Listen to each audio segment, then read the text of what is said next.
very early here right now. Tapos nandito na ako for my class. It's only 7 a.m. My class is at 9 a.m. and I'm already here and that's okay. I gotta shoot a video. I received a question. Sabi niya, is interior design too saturated? I actually don't believe na masyadong maraming ng designers in our field. And yes, maraming talented, maraming unique na designers. And that's exactly why I don't believe na saturated yung industry. That's why I don't believe in scarcity. What I do think happens is sometimes we become so diluted, nawa-water down natin yung unique essence natin, that we all start looking the same. And that's a very different problem.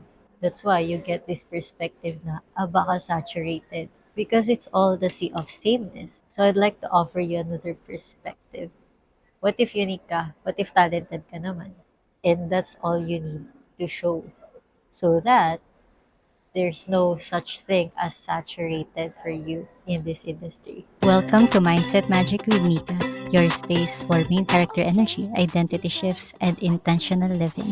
What I actually think is happening is I believe in abundance talaga. The universe is abundance. Even nature is abundance. There's all this proof of abundance everywhere.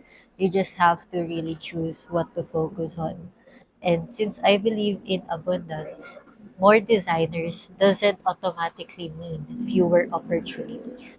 More for someone else doesn't mean less for me. Hindi porket meron siyang opportunity, mawawalan na ako. Hindi porket meron kang opportunity, mawawalan na ako. I don't believe that. So sometimes, if we don't see that, we mistake yung pag-blend in for saturation or masyado ng marami. There's no space for me in this industry.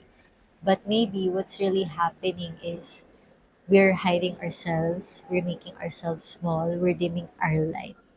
So what makes designers all look the same? Alam mo yung kapag nagpe-play safe ka, you're just following trends, you're copying what already works, you're looking for validation for your design strategy, for your design solution, and you are not trusting yourself, not trusting your instincts, not trusting your intuition, not trusting your unique experience.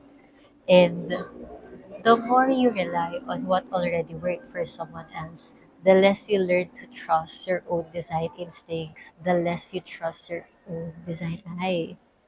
And that's why you feel like, wala, magkakamukha na lang kami. But what if that's just you diluting your essence, watering down what you know, just so you feel like you'll stand out or you won't stand out much? Like, what are you afraid of happening, di ba? If people knew na ito talaga yung unique mo na take as a designer. So, speaking of uniqueness, what does that mean, Mika? So, ako, like, what makes my own work distinctly mine? I remember taking the boards again after my first take and realizing na, wait lang, what if this is recalibrating me so I can really appreciate the industry more? Imbes na nakapasa na ako and gano'n na lang and I wouldn't even pursue it. Baka nga eh, kasi I didn't have this appreciation for it. So, when I decided to take the boards for the second time and eventually pass it, I let my self-discovery journey to shape my interior design philosophy, even the way I approach the boards. I already claim na I am already a licensed interior designer, and that's what I do in my self-discovery journey.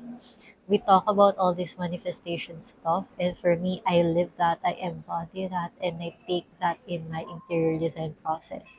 And that's why merong main character energy. And that is also part of that is the philosophy I carry into my client work. So what is that unique story, diba? What is that unique experience that you have that no other designer could have?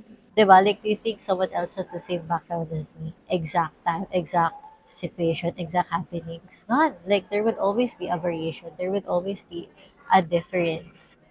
And I'd love for you to ask yourself that. What's my story that's gonna make my own work distinctly mine, diba? So no matter what kind of project I'm working on, I know where I am designing from. And that is my anchor as a designer. And surprisingly, the more that I lean in into my uniqueness, Clients keep coming back. Clients that resonate with me go to me. And the clients I work with, I'm very happy to share. The clients I work with don't come to me dahil ako lang yung interior designer na kilala nila. They work with me, they go to me, they contact me because they resonate with me. And that's because the taste, the conviction, how I approach spaces, it's also in the philosophy, it's also in the unique approach that I have as an interior designer. And I don't think that's possible if I just hide behind my work, if I just follow what's trending, if I just copied what worked for others. At some point, I had to let people see what I actually believe in. Kasi the more that I am authentic in the way I approach the world, the more that the aligned clients, the more authentic opportunities come to me, go my way. Kasi I'm not hiding, this is me as a whole. Ito na ako talaga. So the clients that go to me, they don't get shocked. They already know what they're signing up for when they contact me for work. And I'd love the same for you too. Hindi yung parang mag-iisip ka, mapapraning ka, mapaparaning ka, mag-overthink ka, ma-anxious ka, may insecure ka na, ito ba talaga, mag-work ba to? Hindi, di ba? Kasi what works for others may not work for you. And what works for you may not work for them. But it doesn't mean that there's something wrong with you. It just means na there is something else inside of you that needs to come out para you start really navigating this industry, your life, with so much more trust and conviction in yourself and in what you can share with the world. When does trying to stand out actually pull us away from ourselves? Well, sometimes, di ba, we see something that's working for another designer.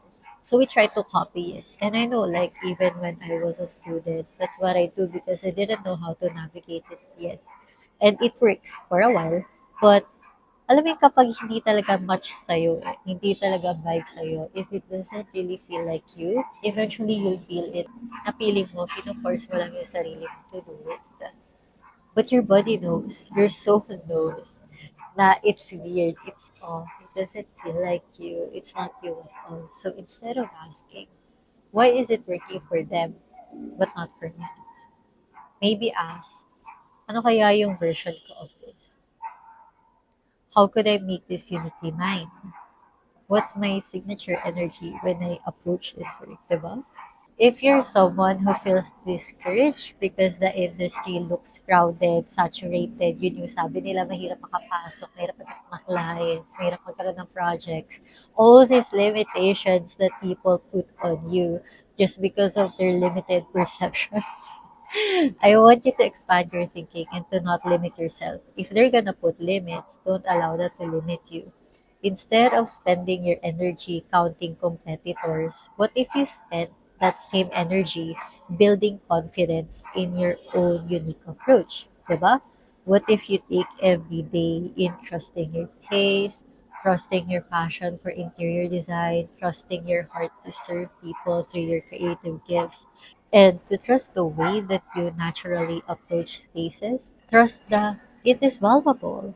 Trust that someone will resonate with you, someone who aligns with you, would love to work with you, and would choose you among the sea of interior designers because they want to work with you for you, di ba?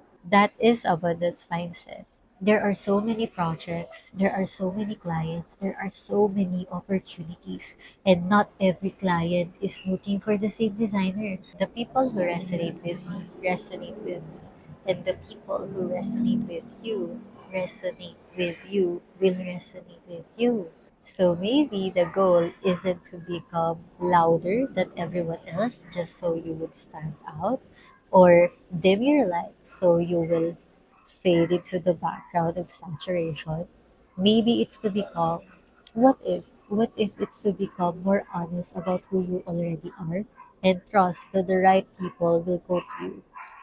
And it sure did.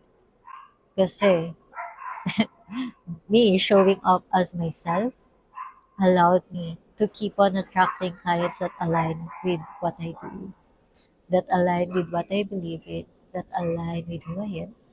To the point na sobrang aligned na when I took my oaths as an interior designer.